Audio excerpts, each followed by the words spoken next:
In today's video, I'm going to show you how to fix the flashing lights in your Epson EcoTank ET-2400 printer. We can see all the lights are flashing. Paper light, ink light, wireless light, even the power light.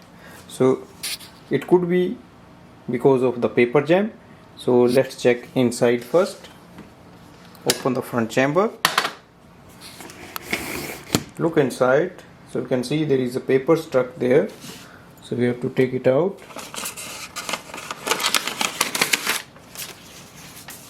We can close this chamber and see if it works. Now also check at the rear of the tray, like if any other page is stuck there. So we can see there is one. So we can take it out. Now switch off your printer. Press it once. Switch on it. So we can see the lights has stopped flashing. So the paper light and the ink light is gone. That means the paper jam is cleared. The Wi-Fi lights were flashing and they are off as well.